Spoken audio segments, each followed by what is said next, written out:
Hope you are fine and doing well. Uni exams IAS में आपका बहुत बहुत स्वागत है। प्रीवियस ईयर क्वेश्चन की कड़ी को आज कंटिन्यू करते हुए आज हम 2016 प्रीलिम्स में आए इकोनॉमी क्वेश्चंस का डिटेल एनालिसिस करेंगे। तो शुरुआत करते हैं आज की क्लास की।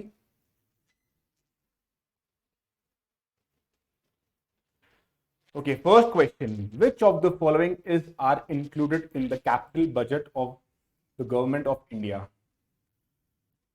पहला option expenditure on acquisition of assets like roads, buildings, machinery etcetera, loans received from foreign governments, loans and advances granted to the states and union territories. Select the correct answer using the codes given below. देखिए, आप लोगों से पूछा गया capital budget, तो हम जानेंगे कि बजट में क्या क्या कंपोनेंट्स आते हैं।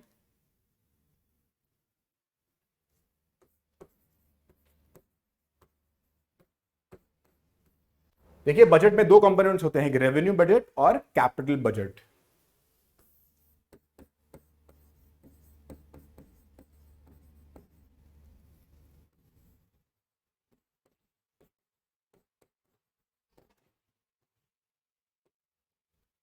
देखिए, हम लोगों से कैपिटल बजट का क्वेश्चन पूछा गया तो मैं कैपिटल बजट आपको एक्सप्लेन करता हूं। कैपिटल बजट के भी दो कंपोनेंट्स होते हैं,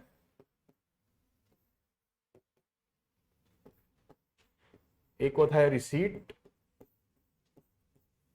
एक होता है एक्सपेंडिचर।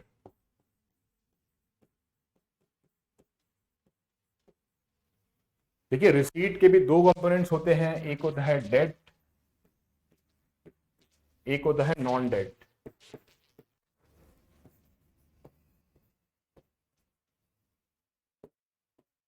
देखिए, डेट के भी दो कंपोनेंट्स होता है, एक होता है इंटरनल,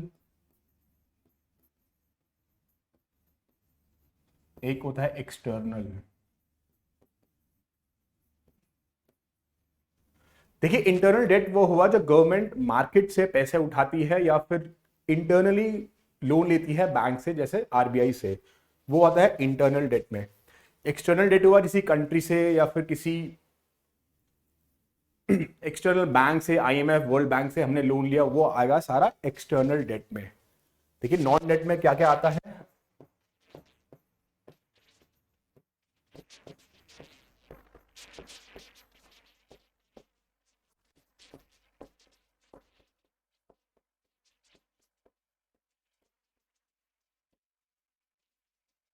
देखिए, लोन्स रिकवर्ड, हमारी गवर्नमेंट ने किसी को लोन दिया है और वो रिकवर्ड हो जाए तो वो आ जाएगा नॉन डेट रिसीट में। ऐसे ही कोई डिसइन्वेस्टमेंट प्रोसीड्स हुई, वो सारा नॉन डेट रिसीट में आ जाएगा। देखिए, एक्सपेंडिचर में क्या क्या आता है।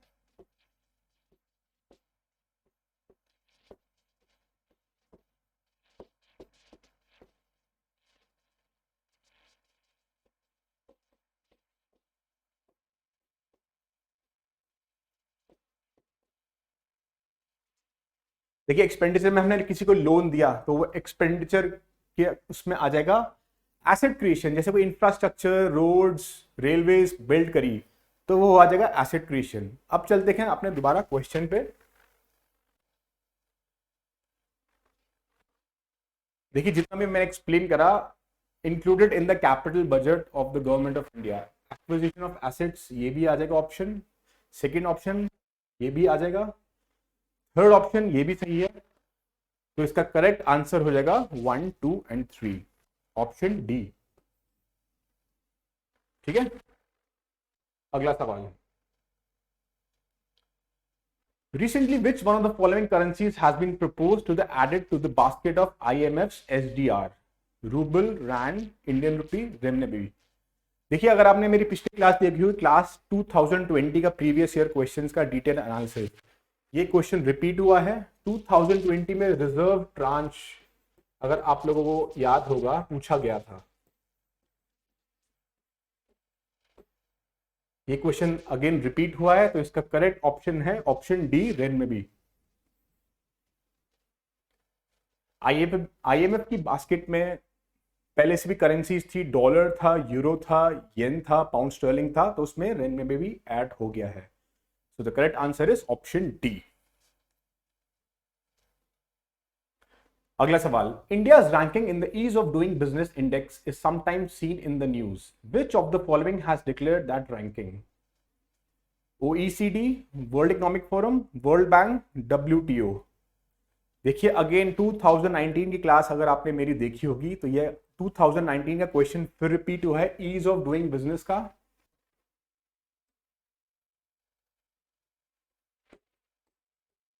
टू 2019 में वर्ल्ड बैंक इसका सही आंसर होगा। देखिए कुछ ऑर्गेनाइजेशन है, वर्ल्ड बैंक, IMF, उसकी इंपॉर्टेंट रिपोर्ट्स आपको याद रखनी होनी चाहिए। ये क्वेश्चन दोबारा हर साल आता है, रिपीट होने के चांसेस होते हैं। वर्ल्ड बैंक की कुछ और रिपोर्ट्स भी होती हैं, ऐसे वर्ल्ड डेवलपमेंट रिपोर्ट,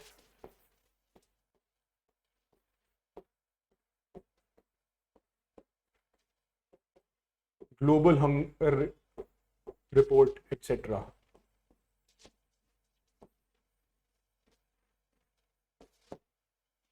ठीक है, तो करेक्ट आंसर इसका है option C, world bank. Okay, अगला सवाल, with reference to financial stability and development council consider the following statements. Option 1, it is an organ of NITI Aayog, it is headed by the union finance minister, it monitors macro prudential supervision of the economy। देखिए financial stability and development council ये नीति आयोग का part नहीं है, ये department of economic affairs का part है under finance ministry. तो पहला स्टेटमेंट गलत है, it is headed by the union finance minister, ये स्टेटमेंट बिल्कुल सही है।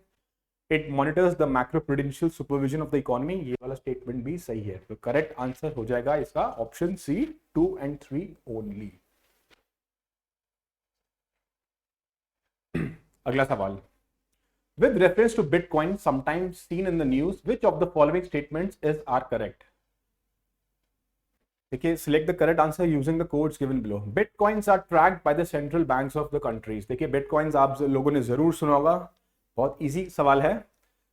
Bitcoins are tracked by the central banks of the countries, ये स्टेटमेंट बिल्कुल गलत है। Anyone with a Bitcoin address can send and receive Bitcoins from anyone else with a Bitcoin address, ये सवाल बिल्कुल सही है, स्टेटमेंट बिल्कुल सही है।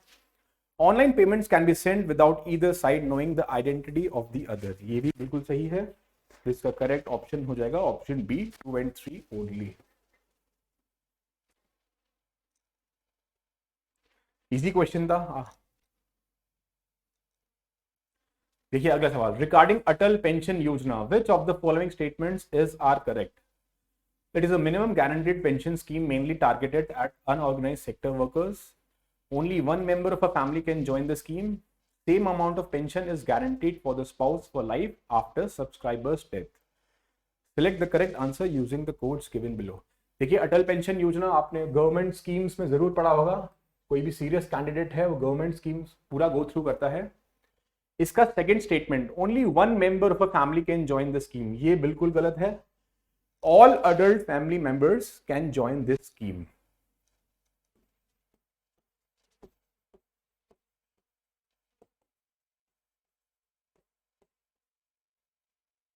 बाकी दिए हुए स्टेटमेंट दोनों सही हैं, फर्स्ट एंड थर्ड। तो हमारा करेक्ट आंसर होगा ऑप्शन सी, 1 and 3 ओनली। चलिए अगला सवाल, the term base erosion and profit shifting is sometimes seen in the news in the context of option A, mining operation by multinational companies in resource rich but backward areas, curbing of the tax evasion by multinational companies, exploitation of genetic resources of a country by multinational companies, lack of consideration of environmental costs in the planning and implementation of developmental projects। देखिए this term base erosion and profit shifting ये भी current affairs का है, easy question है। इसका option है option B, curbing of the tax evasion by multinational companies. ये explanation देने की जरूरत नहीं है, इतना इंपॉर्टेंट। अगला सवाल, there has been a persistent deficit budget year after year, which actions of the following can be taken by the government to reduce the deficit. देखिए क्वेश्चन में पूछा गया है डेफिसिट बजट है, इसको ठीक करने के लिए क्या क्या ऑप्शंस कर सकती है सरकार? First option, reducing revenue expenditure, introducing new welfare schemes, rationalizing subsidies, and reducing the import duty. Select the correct answer using the codes given below. देखिए इन ऑप्शंस में देखा जाए, अगर हम रेवेन्यू एक्सपेंडिचर करेंगे तो हमारा डेफिसिट बजट इंप्रूव होगा, first option. Introducing new welfare scheme से हमारा डेफिसिट बजट इंप्रूव नहीं होता है, तो ये ऑप्शन गलत है। Rationalising subsidies, this option is also correct. Reducing import duty भी इसको हेल्प नहीं कर पाएगा। So only 1 and 3 are correct. The correct option to this question is option C, 1 and 3 only. देखिए इजी क्वेश्चन था ये भी। अगला सवाल, what is are the purposes of the marginal cost of funds based lending rate MCLR announced by RBI? These guidelines help improve the transparency in the methodology followed by banks for determining the interest rates on advances. These guidelines help ensure availability of bank credit at interest rates which are fair to the borrowers as well as the banks. देखिए MCLR, देखिए आपने अगर current affairs आप follow कर रहे हैं तो अभी गवर्नमेंट ने MCLR के रेट इंक्रीज करे हैं। इससे इंपैक्ट क्या होगा? आपके EMI लोन सारे महंगे हो जाएंगे।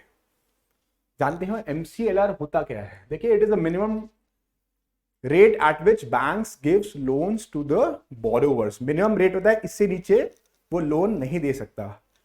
MCLR ये 2016 में इंट्रोड्यूस हुआ था। इससे पहले यूज होता था बेस रेट, अगर आपने सुना होगा।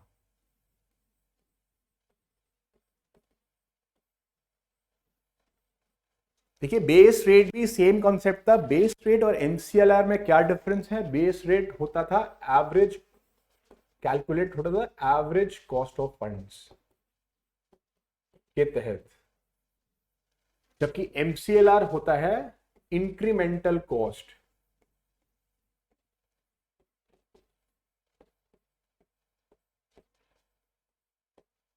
ठीक है, दोनों चीजें सेम है, बस उसका कैलकुलेशन का ये डिफरेंस है, एवरेज कॉस्ट ऑफ फंड्स के तहत और ये इंक्रीमेंटल कॉस्ट ऑफ फंड्स के तहत। देखिए MCLR 1 month, 3 month, 6 month rates होते हैं इसके। तो करंटली 1 मंथ और 3 मंथ्स का रेट है 6.85%, 6 मंथ्स का है 7.15%। ठीक है, वापस आते हैं क्वेश्चन पे। Both the statements are correct regarding MCLR. So the correct answer is option C, both 1 and 2.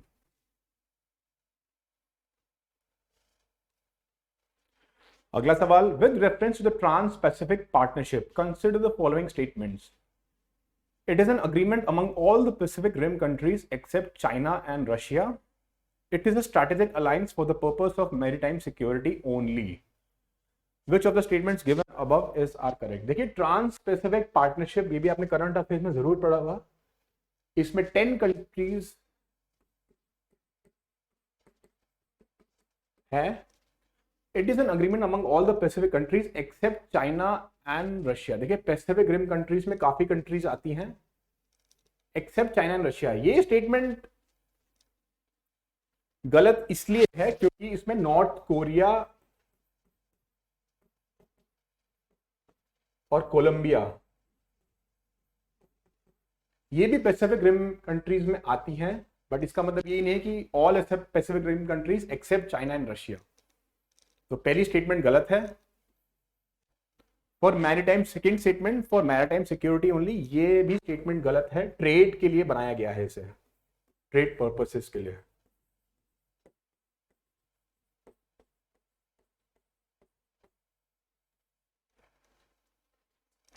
दस कंट्रीज हैं, इसमें से सिर्फ 2 कंट्री हैं, जापान एंड न्यूजीलैंड, जिसने ट्रांस पैसिफिक पार्टनरशिप को रैटिफाई करा है। तो ये भी आप करंट अफेयर का कोई पार्ट हो सकता है। तो दोनों स्टेटमेंट गलत हैं, तो ऑप्शन आंसर रहेगा ऑप्शन डी, नीदर 1 और 2।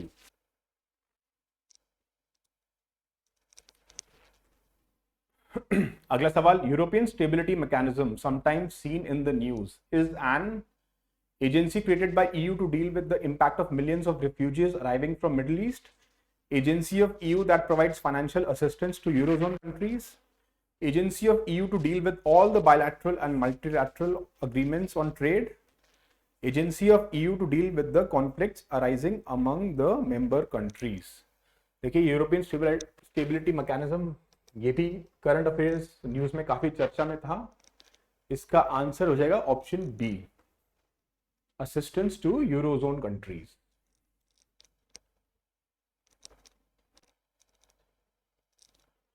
ओके, अगला सवाल. The term regional comprehensive economic partnership RCEP often appears in the news in the context of affairs of a group of countries known as G20, ASEAN, SCO and SAARC.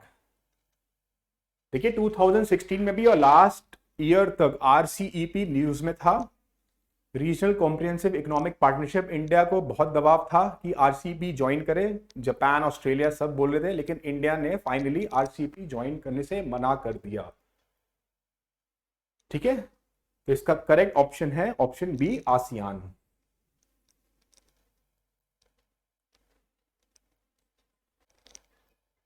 तो ये भी current affairs का आपका question था.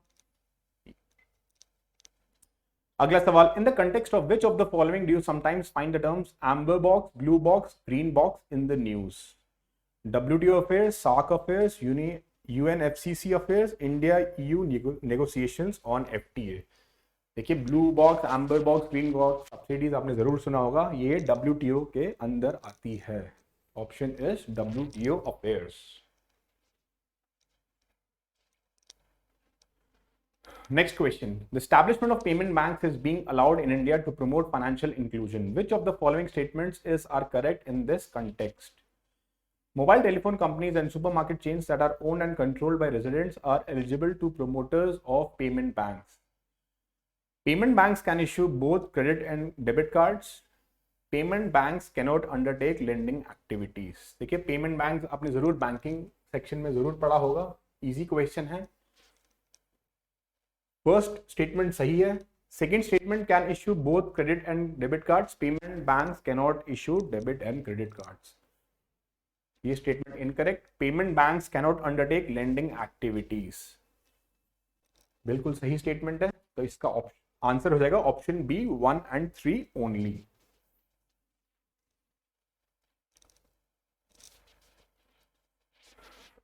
Okay, अगला सवाल. With reference to IFC masala bonds sometimes seen in the news, which of the statements given below are correct? The International Finance Corporation, which offers these bonds, is an arm of the World Bank. They are the rupee denominated bonds and are a source of debt financing for the public and private sector. Select the correct answer using the codes given below. देखिए मसाला bond जरूर आपने सुना होगा, easy question है. दोनों statement सही हैं, तो आंसर हो जाएगा सी, both 1 and 2.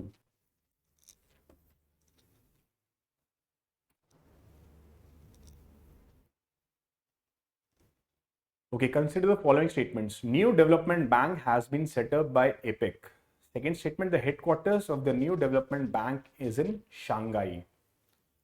Which of the statements given above are correct?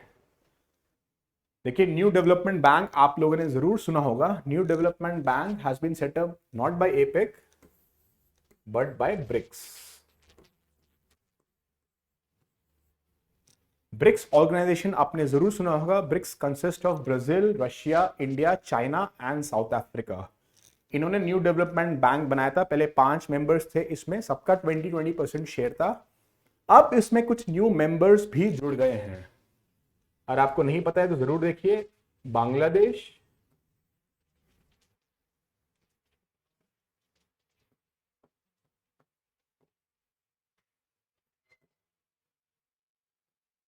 Egypt, UAE और यूरुग्वे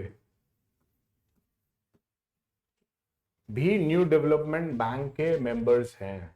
ये क्वेश्चन भी आ सकता है. तो फर्स्ट स्टेटमेंट गलत है. Second statement, the headquarters of New Development Bank is in Shanghai. Yes, it is absolutely correct.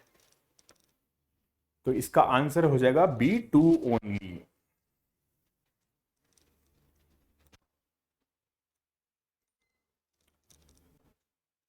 Okay, अगला सवाल, what is are the purposes of government sovereign gold bond scheme and gold monetization scheme?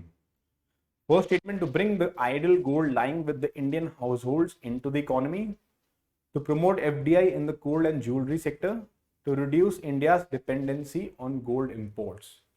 देखिए, sovereign gold bond scheme आपने जरूर current affairs में काफी चर्चा में था, आपने जरूर पढ़ा होगा। फर्स्ट स्टेटमेंट सही है बिल्कुल, to bring the gold lying with the Indian household in the economy, to promote FDI in the gold and jewellery sector, ये स्टेटमेंट गलत है, एफडीआई को प्रमोट करने के लिए नहीं ला रहे। To reduce India's dependence on gold imports, yes this statement is correct, so the correct answer हो जाएगा सी 1 and 3 only.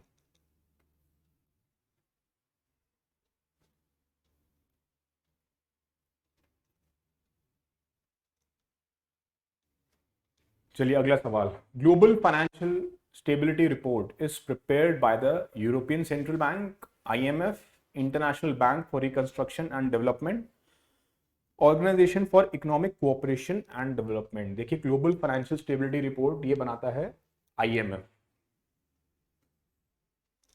So the correct answer is option B, IMF।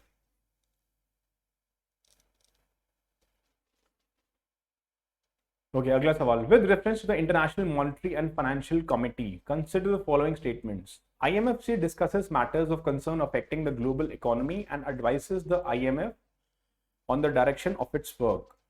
The World Bank participates as observer in the IMFC's meetings. Which of the statements given above are correct? देखिए, IMFC, both the statements are correct.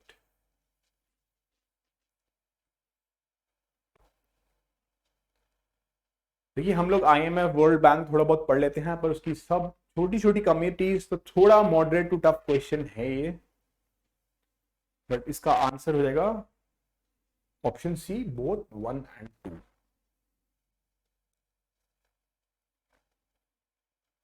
Okay, अगला सवाल, which of the following best describes the term import cover sometimes seen in the news? It is the ratio of value of imports to the gross domestic product of a country, it is the total value of imports of a country in a year, it is the ratio between the value of exports and that of imports between two countries, it is the number of months of imports that could be paid for by a country's international reserves.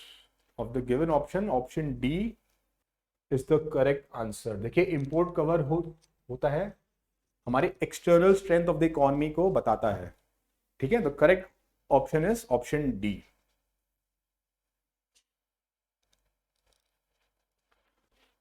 अगला सवाल, with reference to stand up India scheme, which of the following statements are correct? Its purpose is to promote entrepreneurship among SC, ST and women entrepreneurs, it provides for refinance through SIDBI. देखिए, stand up India scheme आप लोगों ने जरूर सुना होगा, government schemes के अंडर। दोनों स्टेटमेंट बिल्कुल सही है, ठीक है, to promote entrepreneurship among SC, ST and women entrepreneurs. इसको मिनिमम SC, ST को एक और वुमेन एंटरप्रेन्योर को एटलीस्ट मिनिमम 1 लोन तो देना ही देना है, अराउंड 10 लाख 1 करोड़ के बीच में इनको लोन मिल सकता है। एंड नॉट ओनली दैट, कोई ग्रीन फील्ड प्रोजेक्ट है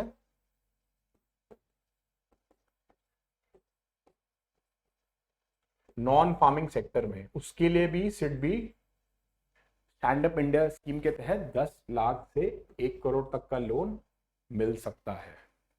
तो दोनों स्टेटमेंट्स बिल्कुल सही हैं, तो करेक्ट ऑप्शन है ऑप्शन सी, बोथ 1 and 2। अगला सवाल, प्रधानमंत्री मुद्रा योजना is aimed at bringing the small entrepreneurs into formal financial system, providing loans to poor farmers for cultivating particular crops, providing pensions to old destitute persons, funding the voluntary organizations involved in the promotion of skill development and employment generation।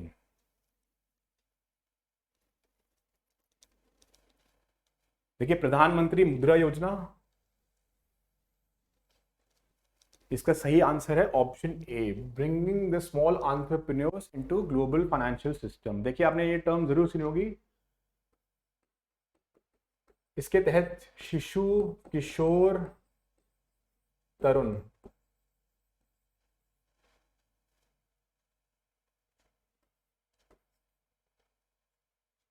देखिए less than 50,000 में आपको शिशु उसमें मिलता है, किशोर में 50,000 to 5 lakh, तरुण में more than 5 lakh. Sorry,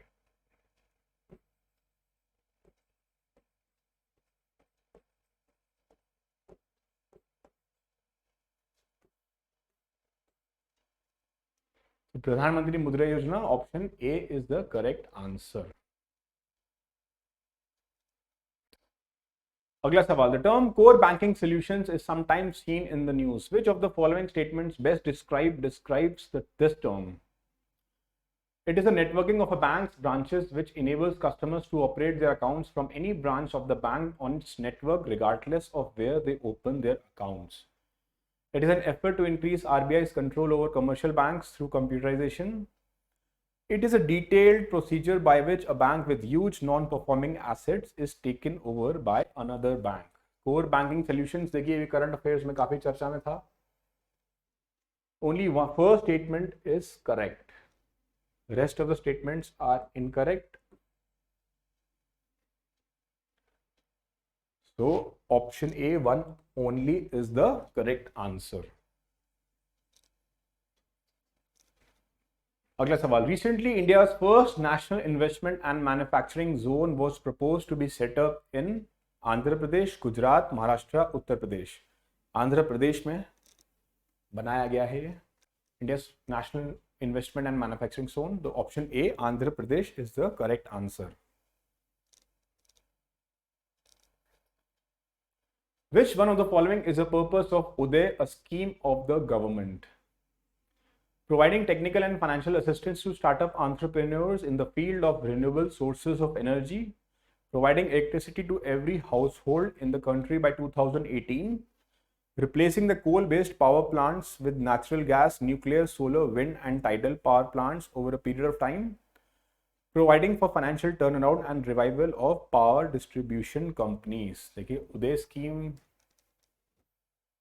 relates to option D, providing for power distribution companies, जैसे डिस्कॉम हमें बोलते हैं, जो लॉस मेकिंग है उसको रिवाइव करने के लिए उदय स्कीम इंट्रोड्यूस की है गवर्नमेंट ने. तो option D is the correct answer. Okay, अगला सवाल, what is are the purposes of district mineral foundations in India? Promoting mineral exploration activities in mineral rich districts, protecting the interest of the persons affected by mining operations, authorizing state governments to issue licenses for mineral exploration. Select the correct answer using the codes given above. देखिए district mineral foundation ये non for profit organisation है.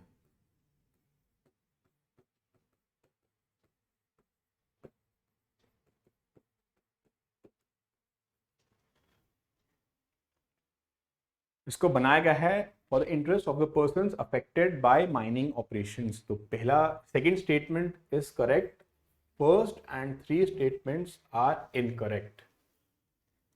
So the correct answer is option B, 2 only.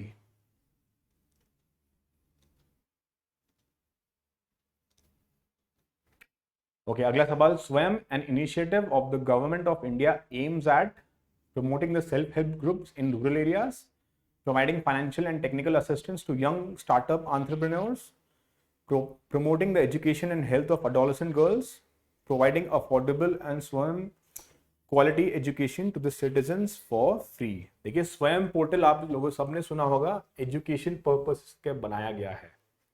Providing affordable and quality education to the citizens for free. So option D is the correct answer.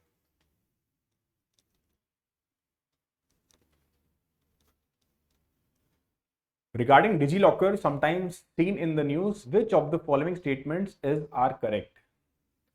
It is a digital locker system offered by the government under Digital India program. Second statement, it allows you to access your e-documents irrespective of your physical location. Select the correct answer using the code given below. दोनों statements बिल्कुल सही हैं, तो correct answer हो जाएगा option. Okay, अगला सवाल, question number 29. Which of the following are the indicators used by IFPRI to compute the global hunger index report? Undernourishment, child stunting, child mortality. Select the correct answer using the codes given below. देखिए, global hunger index report के बारे में जानेंगे। Global hunger index report देखिए दो organisations करती हैं, इफ्री है, ये है यूएस बेस्ड, एक और ऑर्गेनाइजेशन है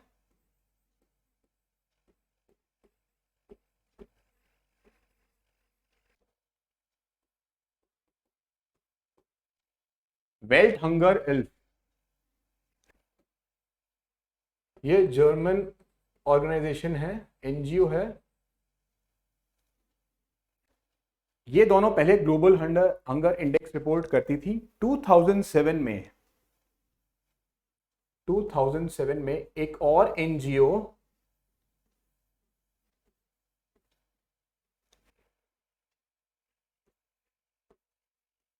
वर्ल्ड वाइड कंसर्न, ये एक आयरिश एनजीओ है।